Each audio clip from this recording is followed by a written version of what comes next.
Welcome back to Second Breakfast, and I have to confess something.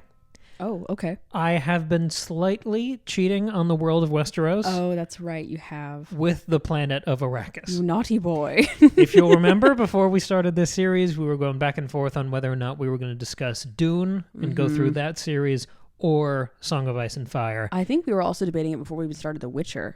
Like, yes, we deeply considered Dune for a long time. That first movie really changed our lives. It did. We ended up going with Game of Thrones for a variety of reasons, but then we saw the movie again. Yeah. We saw Dune Part 1 in theaters the other day, and this past Tuesday, so the previous episode on podcast platforms or YouTube, wherever you're watching the show or listening to the show, I did an episode. I mean, Maggie was there too, of course. I was going to say you did.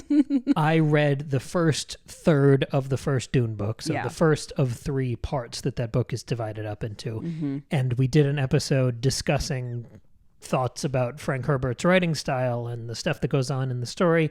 It's spoiler-free if you've seen the first movie. I don't do anything beyond that. Yeah, But yeah, that was a lot of fun to talk about Dune. I'm devouring that book. So if you're like disappointed that we didn't do Dune, we are doing Dune, just like kind of on the side, if you want to check it out. In an abbreviated fashion. Yeah. Not a deep dive chapter by chapter, just more of a broad terms discussion. But it was really, really fun. And it got me reading the book too. I have started the book. I'm not nearly as far as you, but I have started it and I am really enjoying it. It is tremendous. And it's a great, just like, counter to what we're doing here. Like, it's very, very different. It's balanced. Yeah. I got to admit, I was a little worried when I went back to read today's chapter from Game of Thrones. Like, what if this sucks next to Dune? It didn't. Reader, it does not. This was a fantastic chapter. Today Man, we are talking so about Eddard 2, so our second dedicated Ned chapter. Did you like this chapter too? I liked it a lot. Okay. Because it was only, like, when I was going to write the recap, I was like, nothing actually happens. It's just a conversation. Isn't that great? And that's the best. I think that's the best kind of George chapter. Like, I love a good, like, racing plot, but I think George R.R. Martin is the best at just like character interactions. I mean, he's great at plot too, don't get me wrong, especially when we get to like Storm of Swords, like things are going to happen. But he's just really good at characters and their relationships. So that's what we're going to talk about today. So let me give you all a recap of this chapter. If you're new here, Cam and I have read these books before. We've seen the entirety of the show, so everything will be spoiled. Just a heads up on that. Okay. So this is, of course, a Game of Thrones, Eddard number 2. Ned, Robert, and the whole King's company are on the road down to King's Landing. Ned has accepted, he's going to be hand to the king, so they're going down to King's Landing. They're still in the north, but they're on the road. It is before dawn, and Robert wakes Ned up and says, hey, we're going for a ride. And Ned kind of can't say no, so he's like, okay, sounds great. And so he goes with him. And so Robert is like sort of like teasing. He's like, kind of has something to tell Ned, but he won't tell him yet because he wants to get away from his secret security, basically, like his security detail. And so they're sort of like riding faster and faster and faster. Ned can't quite keep up. And Robert is like loving being out in the open because, he lives down in the city. He's loving being in this rural area, right? And he kind of loves the freedom and exhilaration of riding full on instead of just slowly eking through on his wheelhouse with Cersei and his kids. With the family he hates. Yeah, right. And so they finally like stop and they're on this wide plain, and the plain is full of these barrows, which are the graves of the first men. Tolkien shout out. I was going to say the Barrow Downs, like we saw with Tom Bombadil. Tommy, man, if y'all want to ride, go listen to us talk about Tom Bombadil a million years ago, because we couldn't stand Tom Bombadil. It was so funny. Tommy de Bomba. I still stand by it. He sucks. I know people love him and I get why, but he sucks and he he just grinds the story to a halt. Anyway, I'm sorry. We're off track. He also might be a serial killer. Right. Really, check out those episodes. That was fun. It's such a wild time. Okay, but anyway, so they're chatting. And Robert sort of like half joking, half not, says like, we should just like ride off without everybody else. Let's just like elope. Yeah, kind of. He's like, let's screw everybody else. Let's just ride off to the sunset together. And then we can, get some ale and food and then like bed a couple of tavern wenches. And Ned's like, we have families and adult duties and you're the king. We can't really do that. He does it very politely though. And so we're old men. We're 36 now. I know. They're talking about how old you are. I'm like, stop. I'm also 30. Okay, but anyway, so. And you're not a king. You're not even the hand of a king. I'm none of that. Okay, so, but then Robert gets to the meat of what he was going to tell Ned, which is that there was a rider in the night who brought some information. Sir Jorah Mormont, ding, ding, ding, ding, ding, has turned spy for the crown. He is sort of like acting as a spy for Lord Varys, who is the Master of Whispers. That's his official title. He's also a eunuch. They make a big point to mention that. It's kind of a Harkonnen. A little bit. Harkonnen pilled. But so Jorah has turned spy for Lord Varys, basically to get himself a royal pardon, because he was banished from Westeros, as we remember. And Jorah has told them that Daenerys Targaryen has wed Khal Drogo. And Robert is very concerned about this. Ned is not at all concerned. He's like, she's a child. She's far away. The Dothraki won't cross the narrow sea. Like, it's not an issue. But Robert is like regretting not having Daenerys and Viserys killed when they were much younger, when it was a lot easier to have them killed. Now they're kind of too far away and too protected. And Ned's like, well, she's only a child. Like, she's not, you kind of can't kill kids, Robert. But Robert despises the Targaryens. He absolutely hates them. He's always hated them, since his rebellion and everything.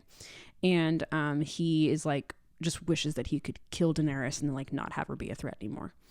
And Ned kind of tries to reassure Robert and says, well, once you get a new Warden of the East, like that's like an extra barrier of protection in case she does cross the narrow sea. And this position is like open. And so they're talking about that. And then Ned's like, have you already named somebody? And like Robert doesn't say anything, and Ned goes, oh, it's Jaime, isn't it? And Robert's like, yeah, it's Jaime. And so Ned is very concerned about this, because if Jaime becomes Warden of the East, that's concerning, because Tywin Lannister, Jaime and Cersei's father, is Warden of the West. And so then you're going to have two Lannisters holding the East and the West, and that is too much power for Robert's comfort. For anyone's comfort, to have one family in charge of half of the army of the Seven Kingdoms. Right. And then like Ned says, like, can you really trust Jaime? Because he talks about during the rebellion, when Jaime, remember, killed the king. He killed King Aerys Targaryen. Ned sort of like, after that had happened, he walked into the throne room and he saw Jaime like sitting on the Iron Throne with like a crowned helm on his head. Yeah, it was like a lion helmet. Yeah. Or a crown, I guess. Yeah, right. That was not, I don't remember that detail. I do. You don't remember that? That he had his own special custom little crown? I didn't remember that. Yeah.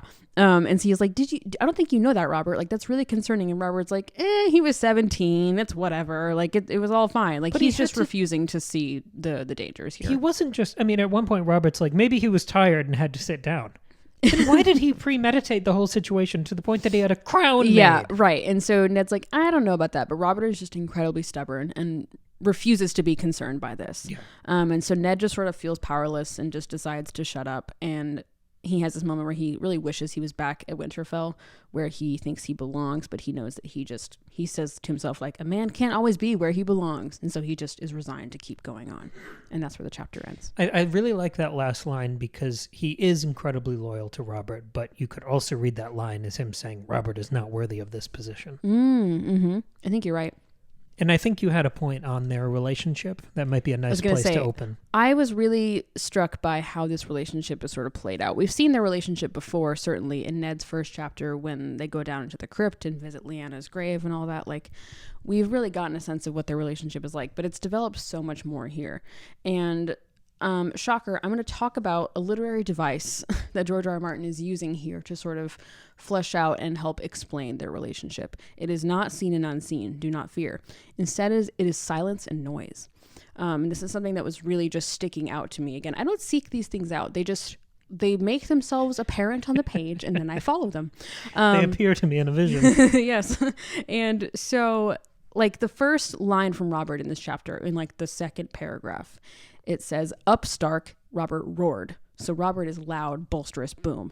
And like a sandworm. Yeah, right. And even when they're you gotta stop. The first line of this chapter is "Fear is the mind killer." We are here to talk about A Song of Ice and Fire, Cameron.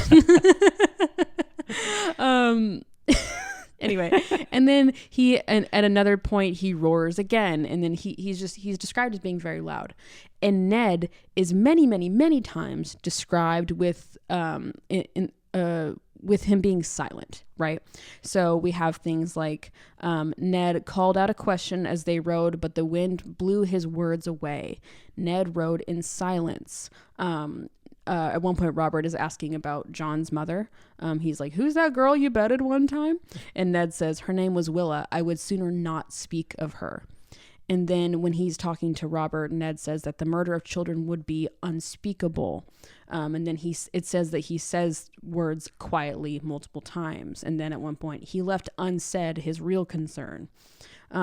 He did not permit the words to pass his lips. He had run out of words. Like, there's a lot of stuff like that. My favorite thing, though, because like in one sense, this just sets up these two characters as really different from each other. Ned holds his tongue. He's quiet. He's reserved. He's more of a thinker. Robert's more of a like impulsive, boisterous, loud, confident guy, right? But it's more than that, because at one point, Ned asks, "May I speak freely?" And Robert replies, "I seem unable to stop you." Which is so not true. Yeah. Robert does not know how much Ned is holding back. So like there's this like weird irony where Robert has no idea how much Ned is truly holding back. And I was thinking about that, and you know, at one point I was thinking, okay, well maybe this is like sort of a clue for us to understand that maybe later on when he learns about the truth of Cersei and Jaime, and it's him sort of trying to tell people about it that ends up getting him killed. Maybe this is sort of a hint that he should have been quiet, but I don't think that's what it is. Because Ned thinks that being quiet is the right thing to do. I think more what this illustrates is that it helps us understand why later on he chooses to speak out. Because in this chapter and in the chapter before, just in a lot of what Ned does, he's very reserved and he tries to stay polite and diplomatic and sort of and that kind of thing. And that ends up getting him nowhere. The chapter ends with him saying he feels powerless. And so I think maybe this helps illustrate why later on he sort of gives up that road and decides to speak out about something instead, but it still gets him killed. So there's kind of no winning. And I think that's what we often take away from reading about this world, is that there is no way to win. There's no like right or wrong way to be. You just can't win. Just sometimes you just can't.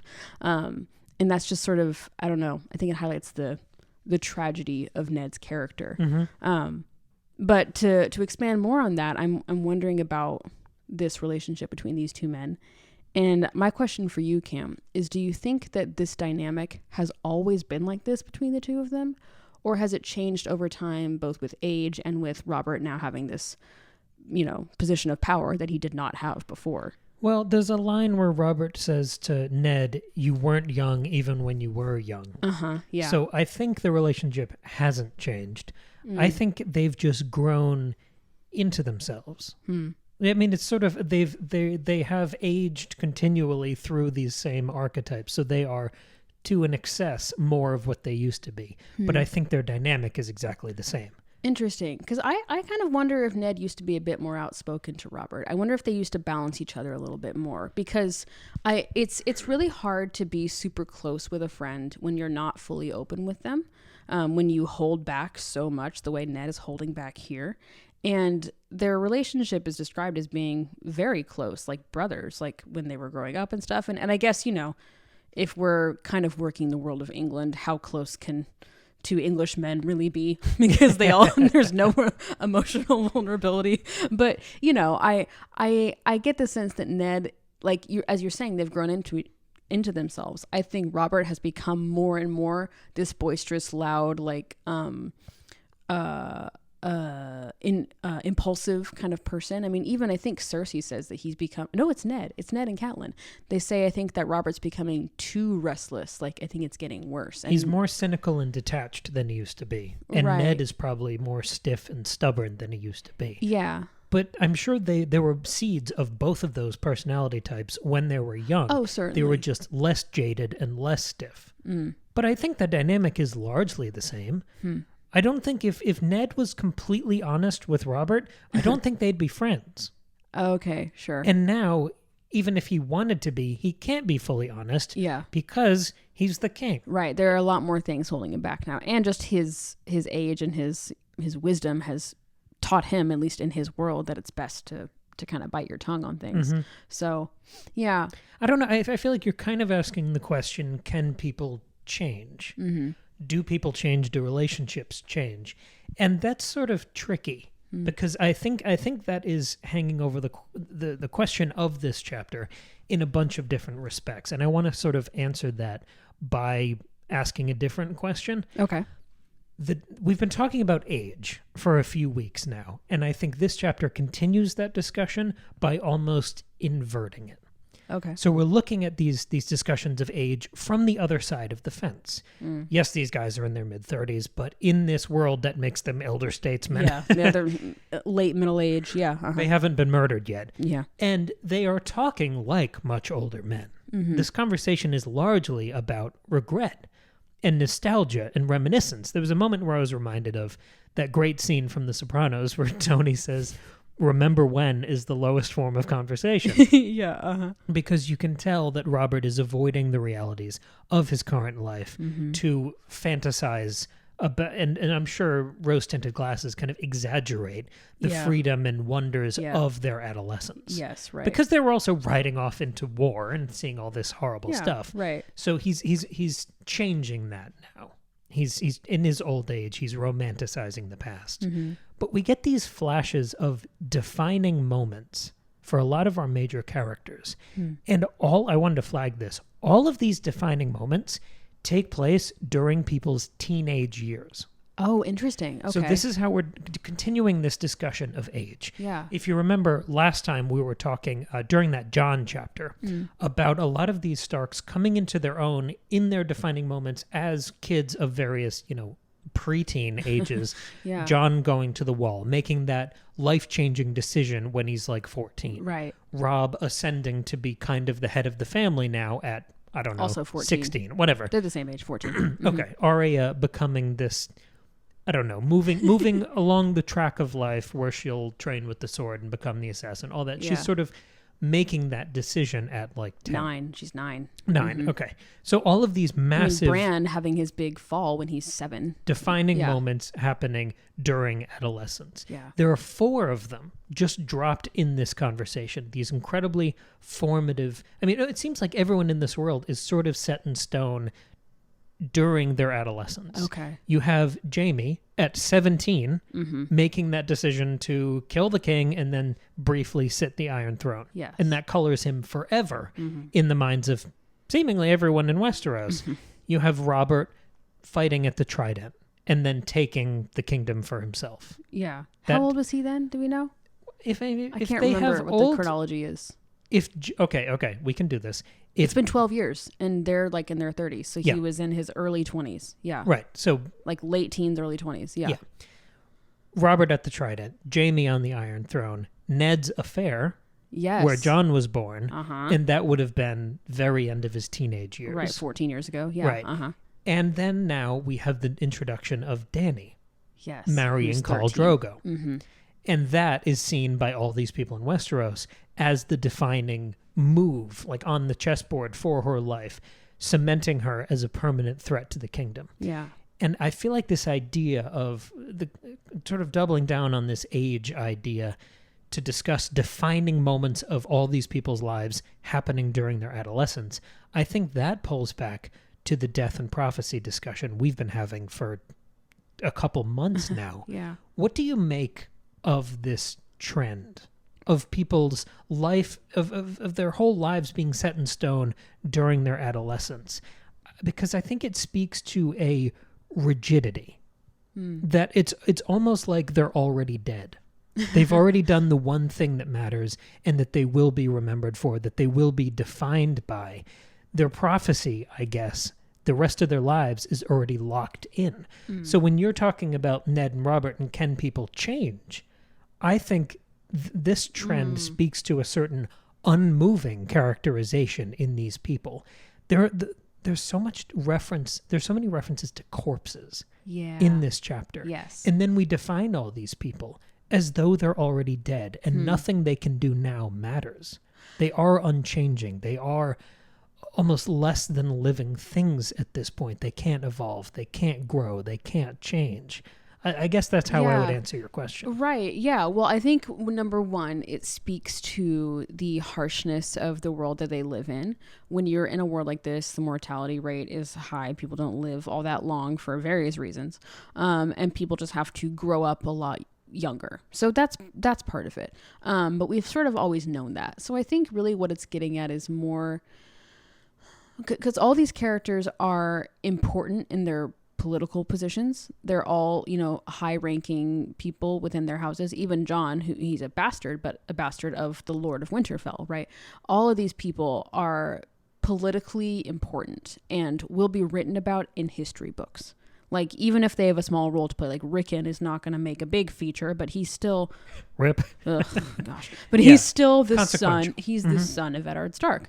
And so I think that it's more about, in this world, people of these positions are and have to be interested in and even obsessed with their place in history and what legend will say about them. And the thing about legends is that your most memorable thing is what is like the one thing people define you by. Like Jaime is the perfect example. Kingslayer. People won't stop. Like, even though people are glad, in general, people are glad that King Aerys is gone, they still look at him as this turncoat, this betrayer, this Kingslayer. He was a member of the King's Guard. He was like the sworn, very high, like highest ranking knight. And he killed his own king. And that concerns a lot of people and makes them question his trustworthiness. Again, even though he was 17, like, not that that's, oh, whatever, he was 17, like, he still committed a crime, but he was 17. And then people calling Viserys the beggar king, right? I mean, that's because that's his defining feature. He's like this outcast, son of this dead king, and that's what he'll be known as forever. And even if he were to take the throne, right, he would still be called the beggar king. He'd still be like, the exile. There's sort of an obsession with names, and people can't escape like their nickname or what they are like known as. Like, even like if you think about a character like Littlefinger, right? Like that's a name that he can't drop, even that's not his name. His name is Peter Baelish, but everyone calls him Littlefinger, right? And Tyrion is the imp. He's the dwarf. He's not Lord Tyrion Lannister, who's like this really important political figure. He's the imp, right? Because that's what he's like. That's like his most memorable trait. So he's defined by that. He's been defined by that since the moment he was born. It's been decided, right? So I think what it's not so much about how much people can change. I think it's more about this obsession with legend, which I think is tangentially connected to the idea of prophecy. I think they're sort of the opposite sides of the same coin, or the inverse of each other, different ends of the spectrum. I think that that's more what it is. It's people have to be defined by one thing because that's how you have to remember people in, history and legends and songs. This series is called A Song of Ice and Fire. Like, it's about the legend of this whole world. So I think that's a big part of why, like, the people are defined by these, even though it's early in a lot of their lives. I don't know. But I think that's part of it. What Ned is arguing against in this chapter is that one thing that defines someone, we should be able to update the Wikipedia entry.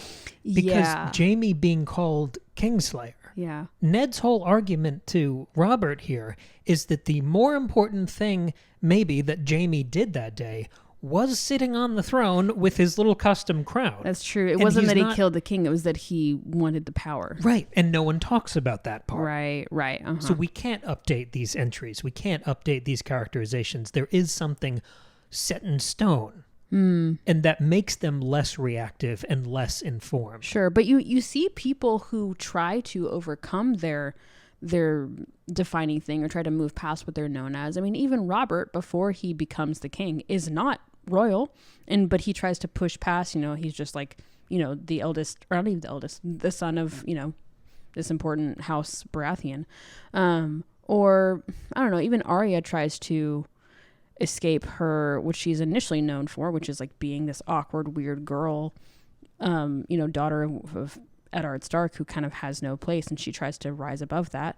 You see Sansa later on trying to escape past her defining quality of being this naive girl. But do any of them succeed? I think Arya does. She becomes this assassin instead. But you're kind of arguing that her defining thing is her becoming this assassin. So, and Dany doesn't outlive the usurper, the vengeful homecoming queen. She doesn't get past that. Neither does Robert. Neither does Viserys. Rob will never get past what we saw as his defining moment in that last Jon chapter. I think a lot of these people are already locked in. That's interesting. That's why I'm saying it feels like their prophecy's locked in. It feels like they're already dead. Well, maybe that's sort of like their, again, this interest in legend and who you're supposed to be. They sort of lock onto whatever that is early on, and they don't feel like they have any other choice, and so they just go with that. Ned's the loyal friend, and he's like straining and he tries to be a loyal friend till the end. Yeah, I mean, the end of this chapter is him like sadly resting his hand on the inside of the cage and just going along with it again. I mean, even Robert won't let go of the fact that he was supposed to marry Lyanna. Yeah. He will not let that go. He won't let his high school girlfriend go. A defining moment during his adolescence that you never grow past. I was supposed to marry Lyanna Stark, and I didn't, and that will haunt me forever. Maybe we can better define the question. It's about, can people change as much as it's about, do people change? Or do they want to? Sure. Or do they see it as a possibility or as an option? In this world, it doesn't seem like it. I think it seems like they try to like exist and make the best of the situation, but within the like character trait or identity that they feel that they're tied to. There's a moral, philosophical, almost religious grasping throughout this chapter that I located at a different line that I think maybe moving there we might get a little more meat off this bone. Almost felt like a pivot back to that first Catelyn chapter where she was the outsider walking into the God's Wood. Yeah. I really enjoyed the discussion we had on that episode, and a line that Robert tossed out here reminded me of that discussion. He said, "The gods mock the prayers of kings and cowherds alike." Yeah. The gods mock the prayers of kings and cowherds alike. And I think there are three maybe main interpretations of this line. One is that it's an expression of Sapkowski's style universal self-interest, right? That the gods aren't giving me what I want. Yeah. And that means I don't like them. Other interpretation is maybe this is some sort of insight about the old gods, whatever culture that he and Ned were raised in, and these gods being remote and inaccessible. Sure. And maybe this is just some like grumpy northern perspective. We hear so much about how grumpy all of Winterfell is. True. But the last interpretation I want to play with a little more. The gods mock the prayers of kings and cowherds alike. If we're being charitable to Robert, and I don't want to be purely uncharitable to Robert, even though I like him less and less as we get to know him. Sure. He could be making a statement about the fundamental equality of men relative to the gods. Yes, yeah. That yes, the gods are distant and cruel, but they're ignoring us equally. Yeah, they don't care if we're kings or not. Yeah. And that bitterness could still be self-interest. Like, why do I as the king not get special access and treatment from the gods? Yeah. Why don't I get the hotline when I need something done? Sure. But I think it speaks to that same frustration that we can't change. We can't hope for a better future because nothing ever improves, because the gods seem to ignore us and even mock our prayers. I kind of see it as kind of that, maybe a little less bitter, but more just like, well, there's only so much I can control. You know, I can take power. I'm the king. I have, a lot of power. But at the end of the day, the gods will listen to me just the same as I listen to everybody else. And, which is not at all. Right. And so I can only do so much. So maybe he's sort of just like not accepting, but is resigned to the fact that he doesn't have full power. He's conscious of that rigidity we talked about before, and I think there is a defeatism in that.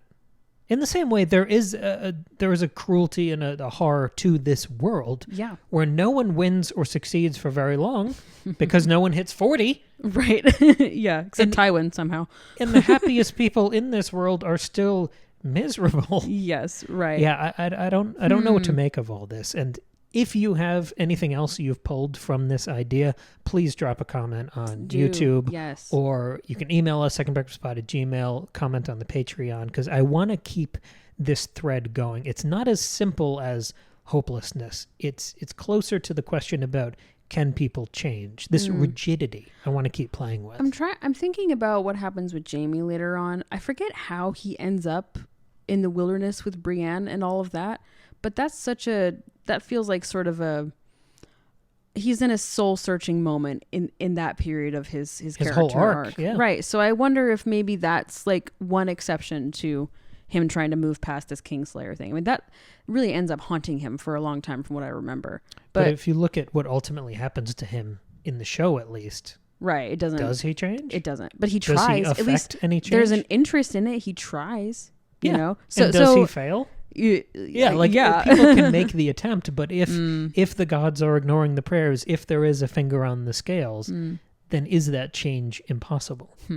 Is that striving and yearning sort of the tragedy of the humans in this story? Interesting. Yeah, I want to track all this. This is really interesting. And I wonder if with the Starks especially can be connected to the wolves somehow. Because we talked about how the dire wolves are like, Brother Samron brought us up actually, they're sort of like the aspirations of who the Starks want to be, and is that connected to what, like these defining moments that we're talking about, are they tied to those aspirations? I don't know. And there's so much history, there are so many cycles of human behavior and tragedy that I'm reminded of the history is doomed to repeat itself line. And I think, to go back to your observations about rhetorical devices, I think there are more distillation echoes in this chapter, and there's one big one I want to play with. This was very unexpected for me. And if we're looking at these echoes across POVs that have surprised us, see last week's episode, I think there's one here that I really wasn't expecting, which is basically this whole chapter is a small rerun of last week. We have another distillation echo that I saw from like the first chapter. You talked about dreams. Yeah. That was a fantastic segment last week where you talked about that. It was fun. I think Ned and Dany are in the same position here. Okay. Where it's a long horse ride with an authority figure where our sympathetic POV has no agency. Interesting. Which turns Robert into Khal Drogo. Wow. Ned awakens from like weird dreams that he doesn't understand. You spent 20 minutes trying to read the tea leaves of Dany's weird dreams that she didn't understand. And then these two characters, Ned and Dany, are riding in silence behind the royal authority figure that they don't understand and can't talk openly to. Yeah, and is like large and loud and scary. Yeah. There's even a joke about burning something down. Oh, okay. When Ned is like, I'll light the torch if you want to throw the... like, there's a joke about fire there. And that reminded me, of course, the eggs. Yes, of Dany's course. resistance to extreme heat. There's even fire in her dream. Yeah. But also, that's how the whole storyline with Khal Drogo is going to end. Yeah, and also they've built... Flames, death, birth. Do they build a fire when they stop at the lake at the end? Oh, I don't remember. Dany and Drogo? I don't remember. But, okay. And then the conversation moves to a discussion of affairs and dishonor and marriage and sex, and it goes into, we're tracking the outline of last week's chapter. Wow. But from a distance. Interesting. With that explicit, we talk about with distillation echoes, something happens almost in the abstract or at a plot level in the first chapter. Then the second chapter, it's much more overt to the point that the characters might even notice the comparison or discuss those themes explicitly. That's happening here. Well, and I think the important difference between Dany and Ned here is that over the course of Dany's chapter, we talked about this, Dany grasps onto agency. She finds her agency. She becomes courageous. Ned loses his more and more as the chapter goes on. He says less and less. He tries less and less to say anything. I mean, not that he's giving up, but he just feels like it's not worth it to say anything. And so he pulls back more and more. So we see that Dany is going to ascend and survive this book, and Ned is not. Yeah. That's really interesting. And the unifying principle, as ever, has been my argument. We pivot back to center with George R.R. Martin as the coroner when we traipse into these barrows, this graveyard. Yes. Yeah, this like land that is full of death, literally. Yeah. And we get the last little bit of clarity from this distillation echo when these characters start openly discussing consent and assault. That's true. They start talking about Lyanna. Which was the gestures that we got from the end of the last chapter. Yes, right. So now that's being discussed openly in this distillation one chapter later. Wow. And I think that can move us to my last discussion point I want to play with in this episode. And it's about enemies.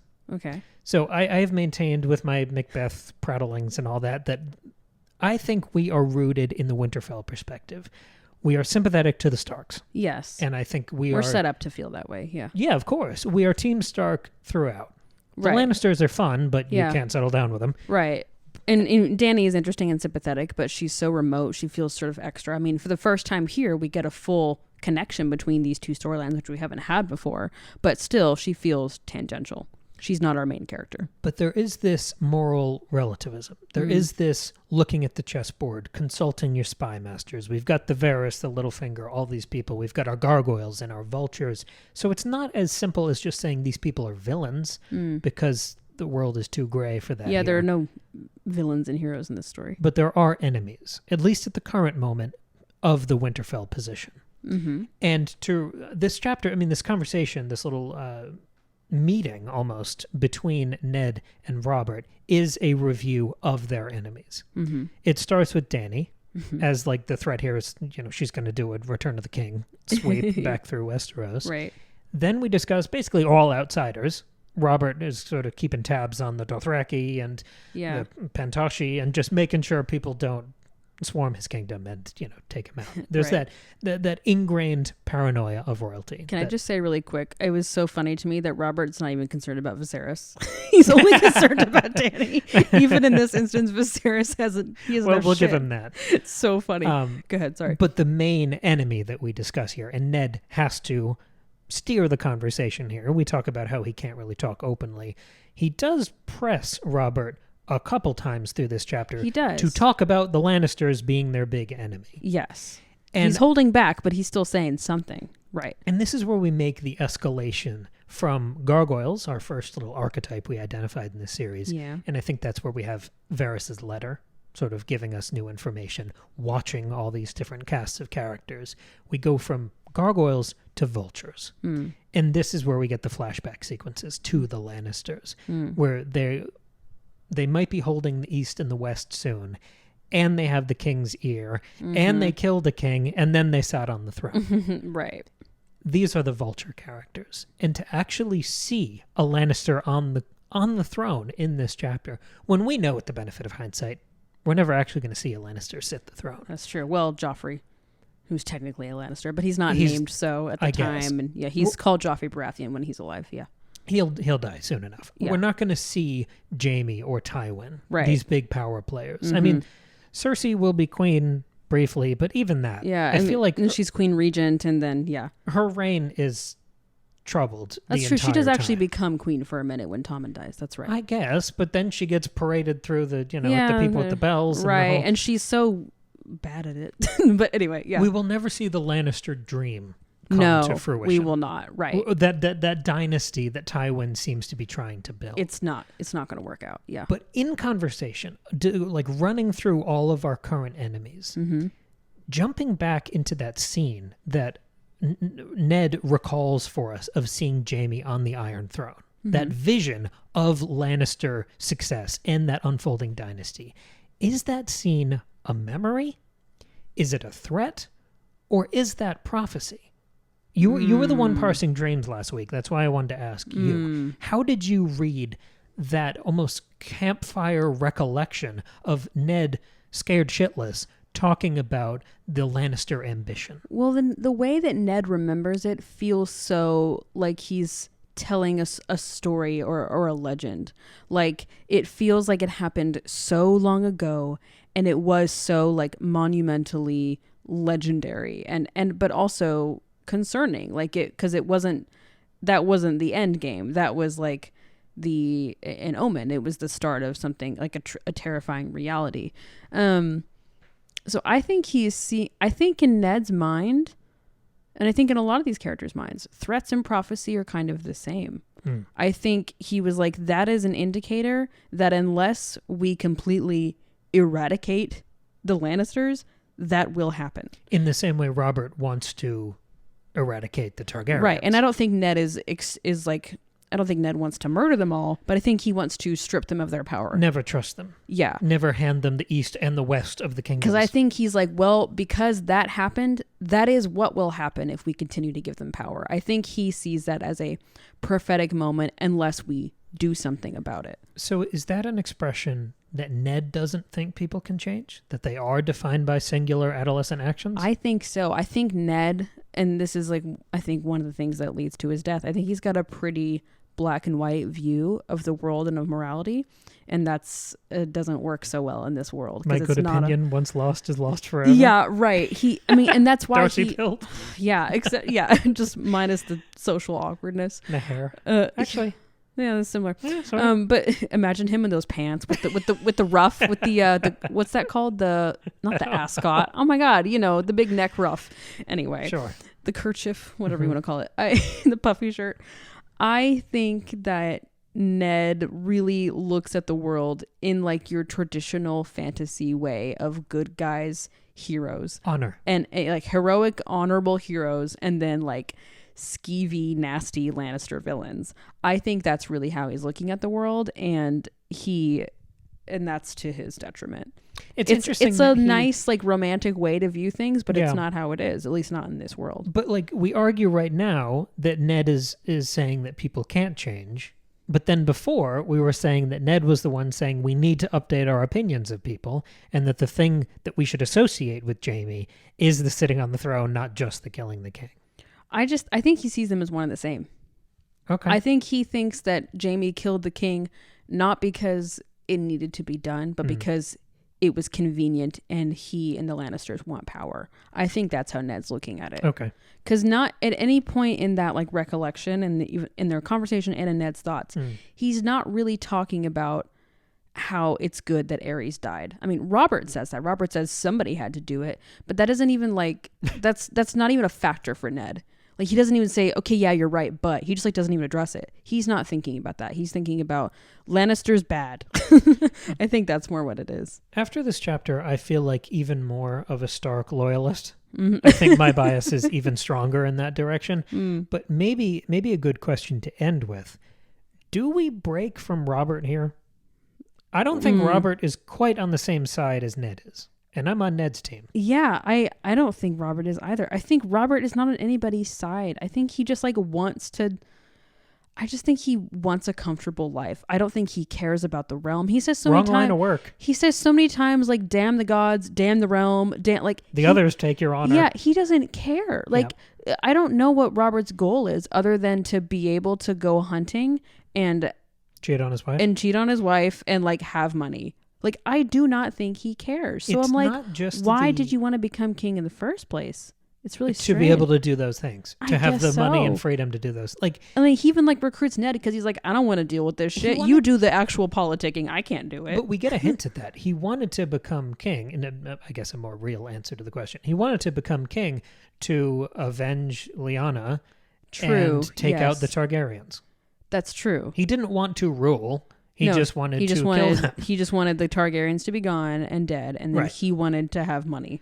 But it's not just that he's incompetent or lazy or distracted or not paying attention to his realm. He's not stupid. Like, the thing Ned seems to ding him for, in the gentlest possible way here, is that he's teaming up with traitors. Right. And giving away the kingdom and trusting all of these plainly untrustworthy people. Yeah. He's not on the team. He's an old friend who went the wrong way. Mm-hmm. So I don't know. I think in the first chapter we really get to see Robert. I also have to break from him.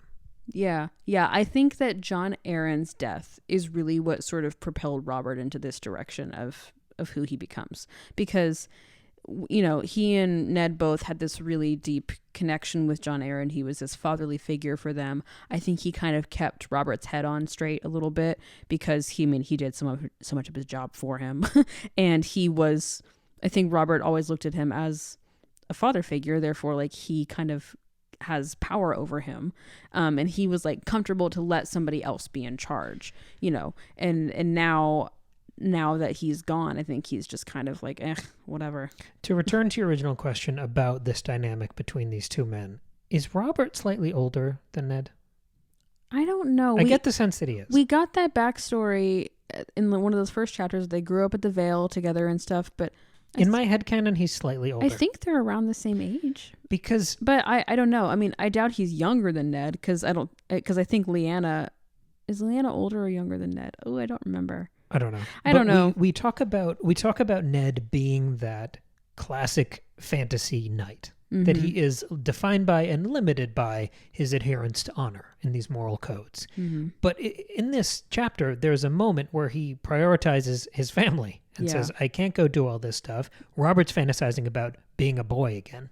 Yeah. And Ned is prioritizing being a father. Yes. And he even ends the chapter with one of them riding off doing the boyhood fantasy and one of them saying, I wish I was with my kids right now. So there's that divide that they've grown into. Yeah. But even their sort of working relationship is that Ned sort of has to be the watchful father now to Robert. Well, right. That's taking what he the place of their mutual father figure, Jon Arryn, who was in that responsible hand on the wheel, hand of the king role. Mm-hmm.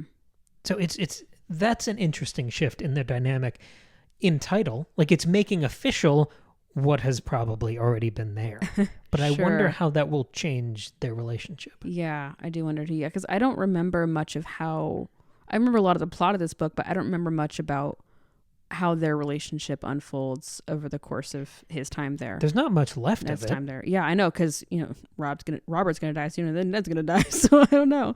But yeah, I don't remember when Robert dies, actually. I don't remember when in the book it happens. But I enjoy that father and son angle. I do too. Yeah, that's I want to track that. That's really fascinating. Fun chapter. Very fun. A lot to play with. Yes. Yeah, this was, again, not much happens, but it is so rich and full of important moments between these two people that helps us understand everything else going on. 8 pages, but a lot of meat on the bones. Truly. I mean, we talked about this last week, that there is as much subtext as there is text. Totally. Maybe more so. Mm-hmm. So this was a lot of fun. This was fun. Next week, go ahead, sorry. Next week we're going back to Tyrion. I was just that's celebrate right. that. I'm so excited. I mean, I say that like I love reading from everybody, but I love reading from Tyrion. It's okay to have favorites. Yeah. I mean, if your favorite isn't Tyrion, have you read the books? Did you watch the show? Anyway, if you had thoughts about this chapter or anything we said, you can leave a comment below if you're on YouTube or Patreon. Sorry, I just hit the mic. Or you can send us an email at secondbreakfastpod@gmail.com. You can also DM us on Instagram at secondbreakfastpod. Also, give us a follow over there on Instagram. We have, oodles of fun over there. If you're on YouTube and you liked this video, feel free to like and or subscribe. That would be awesome. It helps us a lot. And if you want even more, you can subscribe to our Patreon, which is patreon.com/secondbreakfastpod. Shocker. And on there, we do a bonus episode every month. Or more than one. Sometimes we do more than one. Yes.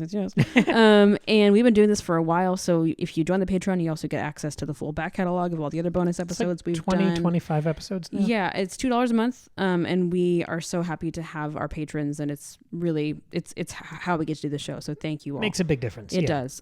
So feel free to join over there. All the descriptions and links are in the whatever, And check out that Dune episode. That was a lot of fun to do. I was going to say, if you like our fantasy discussions, we also talk about other things too. We talk about movies, we talk about TV, we talk about other things we're reading and watching and enjoying. And that's what our Tuesday episodes are. They're our second breakfast, if you will. That's how this show started. We had a second breakfast segment where we talked about whatever else was intriguing us. And now that's just what our Tuesday episodes are. So give us a listen over there. I guess that's it. Join us in Westeros next Friday and Arrakis this past Tuesday. That's right, yeah. Thank you for listening. Thank you for watching. And we will be back on Tuesday with a brand new episode. Have a wonderful weekend. Bye.